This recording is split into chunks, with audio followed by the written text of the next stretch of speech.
CVA's Accura Series, Bagara barrels for guaranteed accuracy, nitride for guaranteed rust proofing, and a rifle guaranteed to be the best muzzleloader you've ever shot.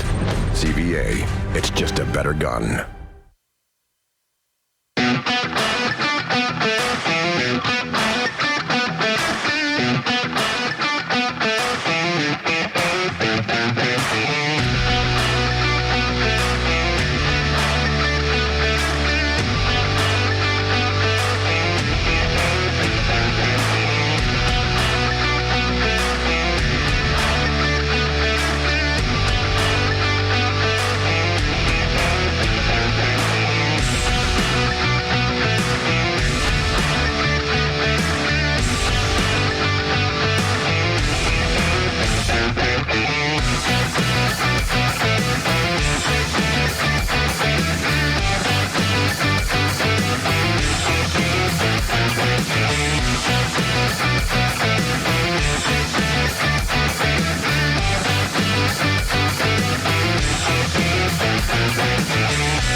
All right, guys, it's time to go over and do this week's Pictures of the Week. This week's Pictures of the Week are being brought to you by our friends over at Flowers Deer Processing. Y'all can go check them out at 4550 Eatons Creek Road. They're actually got everything wrapped up, of course, this year on the deer processing side, but they're getting those greenhouses ready, and it won't be long. You'll be able to go down there, get all your garden supplies and your flowers ready for the springtime. Get everything in good shape. Mama's going to have a list for you. That's right. Between crappie and turkey season, you better get it done. That's right. So let's go on over to our first picture here. All right, our first picture is Alexis Bolton, and she had a great day out squirrel hunting with her grandfather Harold, and we love to see the small game hunting. Absolutely. You just don't see as much of that anymore, and love to see the small game. Congratulations on that. Here's a couple nice fish here. This is Darren Elliott with a couple of real pretty crappie he caught here recently. Again, like Dayton and I were just saying, it's getting that time of year. Bellies, how fat they are. They are. They're full up. They're loaded up right now. So congratulations, Darren. And then we actually have another Darren here. This is Darren Walker, and look at that smallmouth right there. That is a beautiful fish right there. That's the kind of fish you hope to catch every time you leave the house. You know, that's what keeps you coming back forever. Look at the color. It is. We saw another fish earlier today. Oh, those two bass. I mean, they look like tiger stripes, didn't they? Y'all can send your pictures to here at 474 James Robertson Parkway, or get them to me on Facebook or on the email right there on the screen, and we'll share them here on the show just as soon as we can. All right, welcome back. Well, like I mentioned earlier, we went and we filmed a trout stocking event with TWRA. It's been a few weeks ago. It's been a little longer ago now. It's been in December, and about mid-December. And we went in there and watched TWRA stock trout at Don Fox Park in Lebanon. Really neat event. Had a lot of people come out. They caught a lot of fish. Right. And we had a good time down there talking with TWRA and learning a little bit about how they run their program. So let's just go on over there right now and check that out. At first glance, you would think that right now we were in the middle of the woods somewhere, some beautiful stream filled with wild trout, but actually, that's not the case at all. We're standing in the city right here at one of Tennessee's parks, and we're fixing to be working with TWRA and see them stock this full of beautiful rainbow trout.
this morning, and we are at Don Fox Park in Lebanon, Tennessee. Not somewhere that we would think we would typically be to see a bunch of people trout fishing, but this morning there are people up and down the street here, and they're trout fishing because we have come out here, and TWRA has come out here, and they have stocked this creek down here. Now, John, I've got John McKinney with me as well, and John, y'all heard me talk a little bit about, he started getting this whole thing set up and kind of got this started a couple of years ago now, right? Yeah, it was December of 2019. You know, I was walking out here at the park, looking at the creek and trying to figure out a way to get more kids involved in fishing.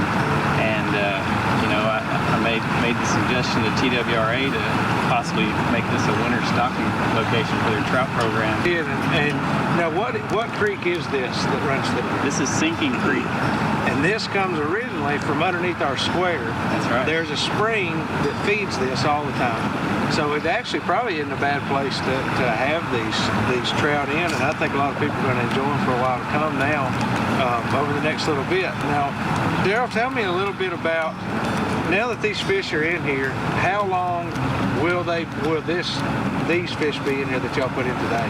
Well, typically rainbow trout, which is what we're stuck in today, they can survive up to about 70 degrees, and they start getting stressed at 70, and at 72 they'll perish. But with these fish right here, and this being a spring-fed creek, theoretically they could last if they don't get called out, and they could grow to a very good size. When we came and when we started this whole process, our regional stream coordinator along with our statewide stream coordinator, Brandon Simcox, we got together and we sampled this creek with what we call a tow barge, and we electrofished. We saw what type of species was in there. We weighed and measured everything, and we threw it back. And it gave us about 16, 18 different types of species, nothing endangered or anything like that in this particular area.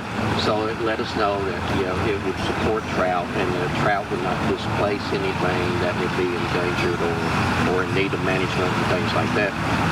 So that was the first hurdle to get over with, in organizing and getting the trout, because we're such a limited resource with our trout hatcheries and everything being wide open.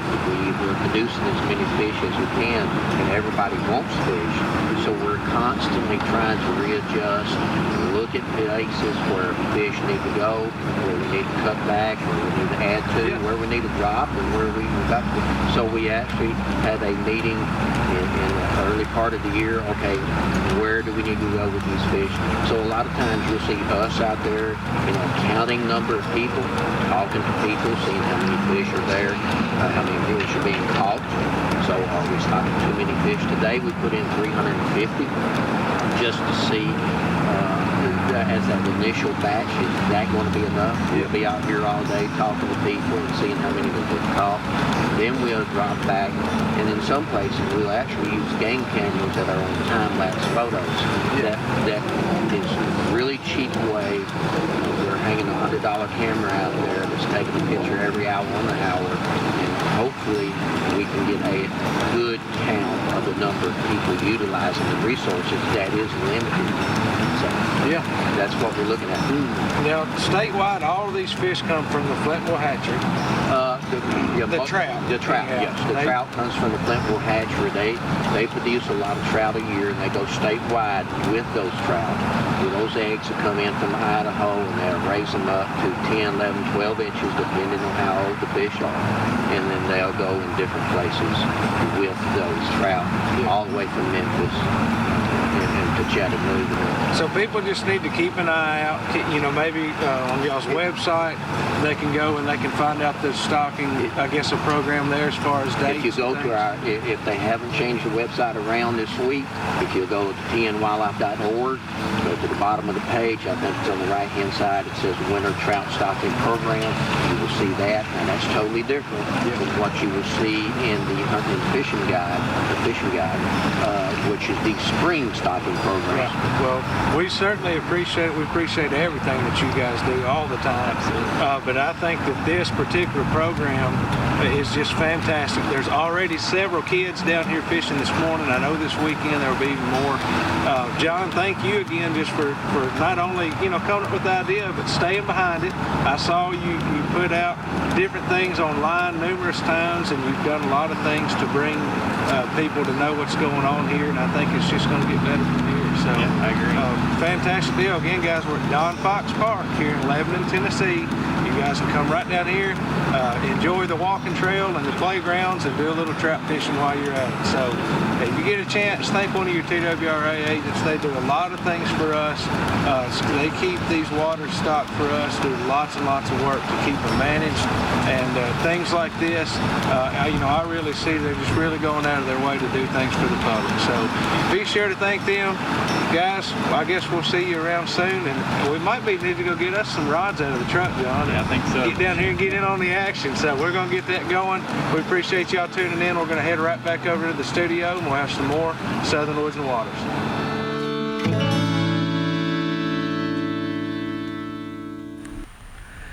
All right, guys, it's time to do the product of the week. It's being sponsored by our friends over at Caney Fork Outdoors. Y'all can find them at cfoutdoors.com or get off the I-40 at the Center Hill Dam exit. Go to the bottom of the hill and make a right, and they'll be right there at the Big Rock Market. Let them get you outfitted and out there on the beautiful Caney Fork River. Dayton, what you holding over there, buddy? Look here, I got us some fish goop. Bobby Gentry's fish goop. Shad flavored. Look at the flakes in there. He's got crawfish, shad. What's the other one? I believe there's another one. I think he's got a shrimp. bluegill. Shrimp. It's what it is. Shrimp, crawfish, and you get that shad. at BobbyGentry.com. You put it on you put it on everything. Yeah, about. It's like hot sauce. I just put it on everything. Put it on everything. I mean, it literally I do. It seems to they seem to hold on to a bait.